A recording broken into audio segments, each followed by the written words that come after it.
പഹൽഗാം ഭീകരാക്രമണത്തിൻ്റെ പശ്ചാത്തലത്തിൽ പ്രധാനമന്ത്രി നരേന്ദ്രമോദിയുടെ വസതിയിൽ ചേർന്ന സുരക്ഷാ കാര്യങ്ങൾക്കുള്ള കേന്ദ്ര മന്ത്രിസഭാ സമിതി യോഗം അവസാനിച്ചുവെന്ന് വിനീത വിജി റിപ്പോർട്ട് ചെയ്യുന്നു. യോഗത്തിന് ശേഷം വിദേശകാര്യമന്ത്രി എസ് ജയശങ്കർ മാധ്യമങ്ങളെ കാണുമെന്ന് അറിയിപ്പ് വന്നിട്ടുണ്ട്. വിനീത വിജി നമുക്കൊപ്പം ഡൽഹിയിലെ യോഗ കാര്യങ്ങളുമായി ചേരുകയാണ്. വിനീതയ്ക്ക് അറിയുന്നത് പോലെ നമുക്ക് എന്തൊക്കെ വിവരങ്ങളാണ് മനസ്സിലാക്കാൻ കഴിയും? എന്തായാലും വളരെ നിർണായകമായ ചില തീരുമാനങ്ങൾ എടുത്തു കാണും.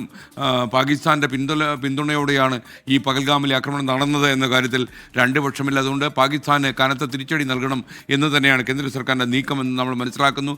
യോഗ തീരുമാനങ്ങൾ എപ്പോഴാണ് വിദേശകാര്യമന്ത്രി വിശദീകരിക്കുക?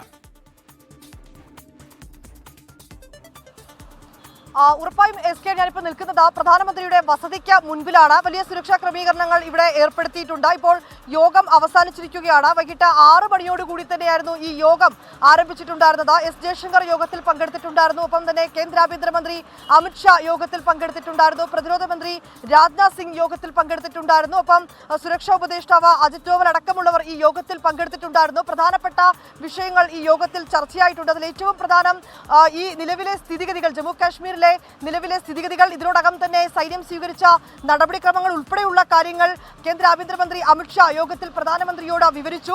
കാരണം ഇന്നലെ അമിത്ഷാ ശ്രീനഗറിൽ എത്തിയതാണ്. അവിടെ ഉന്നതതല യോഗം ചേർന്നിട്ടുണ്ടായിരുന്നു. ഏറ്റവും ഗ്രൗണ്ട് ലെവൽ മുതലുള്ള കാര്യങ്ങൾ അദ്ദേഹത്തിന് വളരെ വ്യക്തമായി തന്നെ അറിയാം. അദ്ദേഹം ഈ ഭീകരാക്രമണത്തിൽ പരിക്കേറ്റവരുമായി നേരിട്ടെത്തി ആശുപത്രിയിലെത്തി അവരുമായി സംസാരിച്ചതാണ്. ഒപ്പം തന്നെ അവിടുത്തെ ഉന്നത ഉദ്യോഗസ്ഥരുമായി അദ്ദേഹം സംസാരിച്ചതാണ്.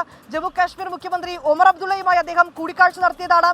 ഇങ്ങനെ ഏറ്റവും ഗ്രൗണ്ട് ലെവൽ മുതലുള്ള വിശദാംശങ്ങൾ അദ്ദേഹത്തിന് ലഭ്യമായിട്ടുണ്ട്. ഇതിനോടകം സ്വീകരിച്ച സൈനിക നടപടികളടക്കം പ്രതിരോധ മന്ത്രി രാജ്നാഥ് സിംഗ് പ്രധാനമന്ത്രിയുമായി ഇന്ന് ചേർന്ന യോഗത്തിൽ ധരിപ്പിച്ചിട്ടുണ്ട്. ഇന്ന് രാവിലെയോടുകൂടി സൗത്ത് ബ്ലോക്കിൽ രാജ്നാഥ് സിംഗിന്റെ നേതൃത്വത്തിൽ പ്രത്യേക യോഗം ചേർന്നിട്ടുണ്ടായിരുന്നു. ഈ കരസേന മേധാവി അടക്കം ആ യോഗത്തിൽ പങ്കെടുത്തിട്ടുണ്ടായിരുന്നു. ഇതിൽ ഏറ്റവും പ്രധാനമായി പറയേണ്ടത് ഇന്നത്തെ ദിവസത്തെ സംബന്ധിച്ചിടത്തോളം ഡൽഹിയിൽ ചേർന്ന ഒരു നിർണായക യോഗം എന്നുള്ളത് തന്നെയാണ് നമുക്ക് അറിയാൻ കഴിയുന്നത്. ആ യോഗം ഇപ്പോൾ അവസാനിച്ചിരിക്കുന്നു. നമുക്ക് പ്രധാനമന്ത്രിയുടെ വസതിക്ക് പുറത്തു നിന്നുള്ള ദൃശ്യങ്ങളാണ് നമുക്ക് കാണാൻ കഴിയുന്നത്.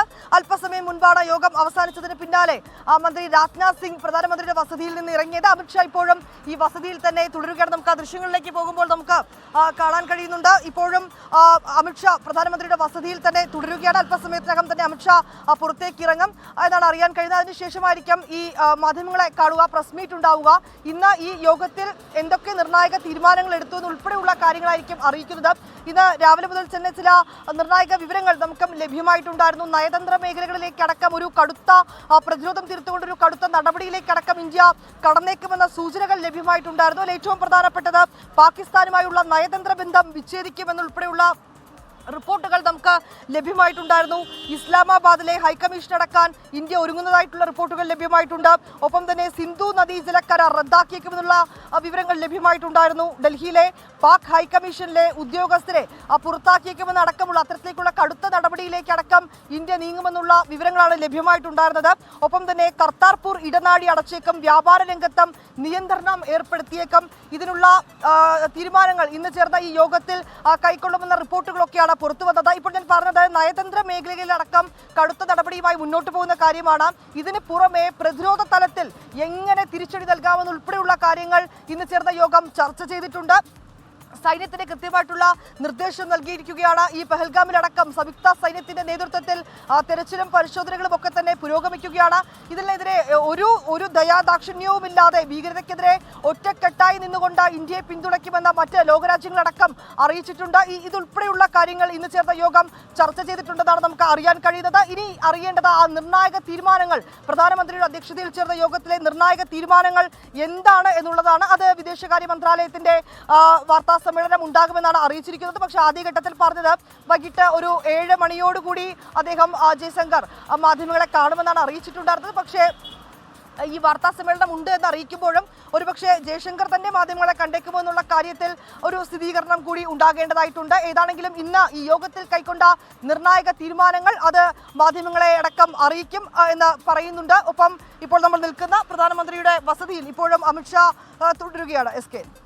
ഓക്കെ, വിനീത വിജിയാണ് ഡൽഹിയിൽ നിന്ന് വിവരങ്ങൾ നൽകിയത്. പ്രധാനമന്ത്രിയുടെ വസതിക്ക് മുന്നിൽ നിന്നാണ് വിനീത നമുക്കൊപ്പം ചേർന്നത്. എന്തായാലും വിദേശകാര്യമന്ത്രിയുടെ ബ്രീഫിംഗ് ഉണ്ടാകും എന്നാണ് നമ്മൾ മനസ്സിലാക്കുന്നത്. നിർണായകമായ തീരുമാനങ്ങൾ ഈ യോഗത്തിൽ എടുത്തിട്ടുണ്ടാകും എന്നാണ് നമ്മൾ പ്രതീക്ഷിക്കുന്നത്.